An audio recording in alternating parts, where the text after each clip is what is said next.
সবাইকে আসসালামু আলাইকুম। কেমন আছেন সবাই? আজকে আমি ডালের এই মজার রেসিপিটা দেখাবো।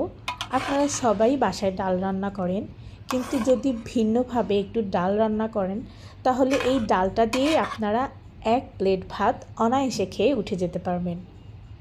আমি এখানে 3 ধরনের ডাল নিয়ে নিচ্ছি 1 কাপ মসুর ডাল, হাফ কাপ মুগ ডাল এবং হাফ কাপের চাইতেও কম হচ্ছে ছোলার ডাল। হাতে যদি সময় থাকে তাহলে ঘন্টা দুয়েক এই ডালটা ভিজিয়ে রাখবেন।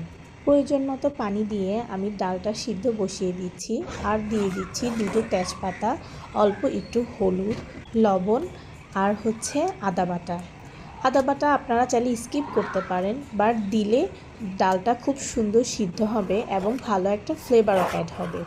আমি কিন্তু ঘুটনি দিয়ে ডালটাকে সম্পূর্ণ মিশিয়ে ফেলিনি, শুধুমাত্র একটু ছোলার ডালগুলোকে ভেঙে দিলাম।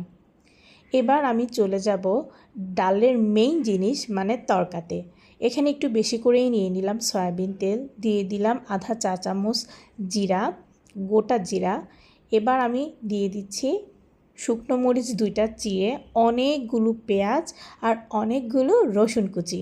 এগুলোকে আপনারা লম্বা লম্বা করে না কেটে এভাবেই স্কোয়ার সাইজে কাটবেন, তাহলে হয় কি ডালটা অনেকটাই ঘন এবং দেখতেও খুব সুন্দর হয়।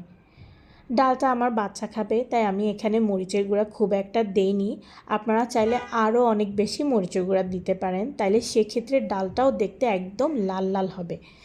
আচ্ছা, এখানে আমি দিয়ে দিয়েছি মরিচের গুঁড়া আর হলুদের গুঁড়া, এর বাইরে কিন্তু আর কিছুই দিইনি। আপনারা এর মধ্যে লবণটা চেক করে নেবেন, যদি প্রয়োজন মনে করেন তাহলে লবণ অ্যাড করবেন। দিয়ে দিচ্ছি কুচানো ধনিয়া পাতা। বাস, নেড়ে চেড়ে রেডি আমাদের ডাল তড়কা।